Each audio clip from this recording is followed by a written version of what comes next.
এই মহাবিশ্বের প্রতিটি অণুপরমাণু যার মহিমা ঘোষণা করে সেই মহান সত্তার নামে শুরু করছি। আপনি কি কখনো ভেবে দেখেছেন কেন পাহাড়ের মতো বিশাল সৃষ্টিও আল্লাহর বাণীর সামনে থরথর করে কাঁপতে থাকে? আজ আমরা সূরা হাশরের প্রতিটি আয়াতের গভীরে প্রবেশ করব এবং খুঁজে বের করব সেই আধ্যাত্মিক শক্তি যা একজন মুমিনের জীবনকে আমূল বদলে দিতে পারে। এটি কেবল একটি সূরা নয়, এটি আল্লাহর কুদরত এবং মানুষের অন্তরের যুদ্ধের এক জীবন্ত দলিল। আসসালামু আলাইকুম। সূরা হাশরের আয়াত ও আধ্যাত্মিক শিক্ষা। আয়াত ১। আকাশমণ্ডলী ও পৃথিবীতে যা কিছু আছে সবই আল্লাহর পবিত্রতা ঘোষণা করে। তিনি পরাক্রমশালী, প্রজ্ঞাময়। ব্যাখ্যা। আধ্যাত্মিক জগতের প্রথম পাঠ হল এটি: আপনি যখন একাকী থাকেন তখনও আপনি একা নন। মহাবিশ্বের প্রতিটি সৃষ্টি সার্বক্ষণিক তসবিহ পাঠ করছে। এই তসবিহ বা জিকিরের সাথে যখন আপনার অন্তর মিশে যায় তখনই আধ্যাত্মিক শক্তির উন্মেষ ঘটে। আয়াত ২ থেকে ৫। এই আয়াতগুলোতে আল্লাহ সেই ঘটনার বর্ণনা দিয়েছেন যেখানে একটি শক্তিশালী জাতি তাদের দুর্গের উপর অহংকার করেছিল, কিন্তু আল্লাহ তাদের অন্তরে এমন এক ত্রাস বা ভয় ঢুকিয়ে দিলেন যে তারা নিজেদের ঘর নিজেরাই ধ্বংস করতে শুরু করল। শিক্ষা। আধ্যাত্মিক সত্য হলো এই যে বিজয় কোনো অস্ত্র বা দুর্গের দেয়ালে থাকে না। প্রকৃত বিজয় আসে সরাসরি আল্লাহর কুদরতি শক্তির মাধ্যমে।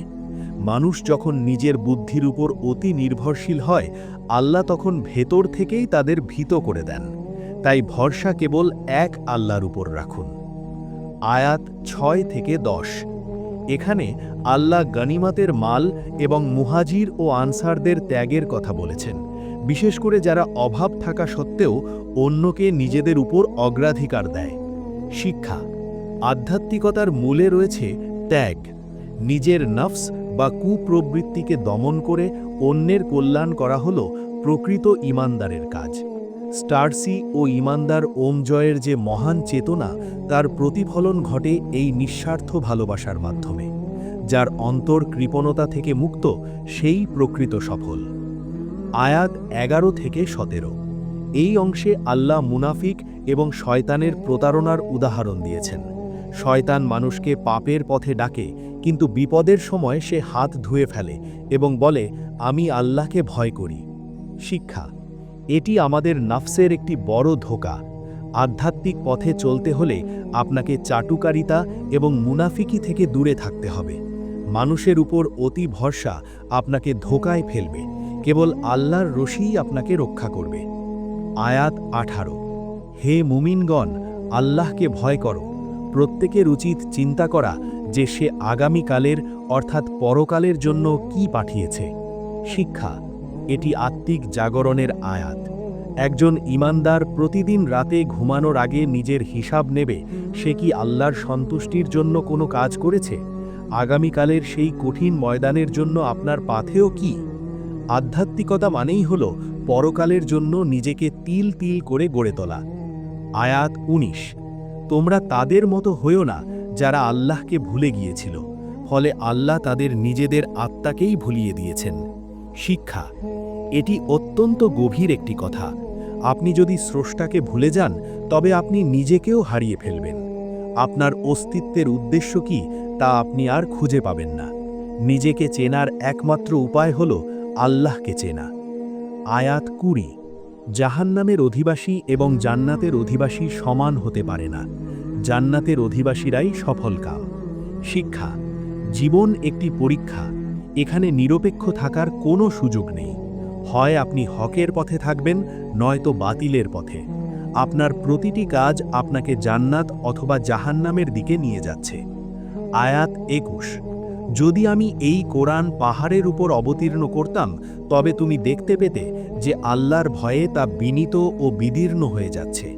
আমি মানুষের জন্য এসব উদাহরণ দেই যেন তারা চিন্তা করে। শিক্ষা। আপনার অন্তর কি পাহাড়ের চেয়েও শক্ত? পাহাড় যদি আল্লাহর বাণীর ভার সইতে না পারে তবে মানুষের হৃদয়কে কতটা নরম ও বিনয়ী হওয়া উচিত। আধ্যাত্মিকতা হলো সেই নূর যা পাথরকেও মোমে পরিণত করতে পারে। আয়াত 22 থেকে 24, শেষ 3 আয়াত। তিনি আল্লাহ, যিনি ব্যতীত কোনো উপাস্য নেই। তিনি দৃশ্য ও অদৃশ্যের পরিজ্ঞাতা। তিনি পরম করুণাময়, অসীম দয়ালু। তিনি অধিপতি, পবিত্র, শান্তিদাতা, রক্ষক, পরাক্রমশালী। তিনি সৃষ্টিকর্তা, উদ্ভাবক ও রূপদাতা। শিক্ষা: এই নামগুলো আল্লাহর গুণাবলীর এক বিশাল সমুদ্র। একজন ঈমানদার যখন এই নামগুলো জপ করে, তখন তার ভেতর এক অলৌকিক প্রশান্তি বা সালাম নাজিল হয়। তিনি যখন আল মুতাকাব্বির বা শ্রেষ্ঠত্বের অধিকারী হন, তখন দুনিয়ার কোনো শক্তিই আপনাকে আর ভয় দেখাতে পারবে না। উপসংহার: সূরা হাশর আমাদের এক গুরুত্বপূর্ণ শিক্ষা দেয়। মানুষের তৈরি কোনো ব্যবস্থায় বা কোনো মানবিক মাধ্যমে প্রকৃত বিজয় আসে না। বিজয় আসে সরাসরি আল্লাহর কুদরত ও ক্ষমতার মাধ্যমে। আল্লাহ যদি খুশি হয়ে কাউকে ক্ষমতা দান, তবেই সে সফল হয়।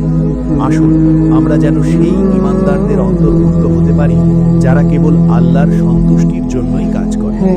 আল্লাহ আমাদের এই সূরার গূঢ় অর্থ বোঝার তৌফিক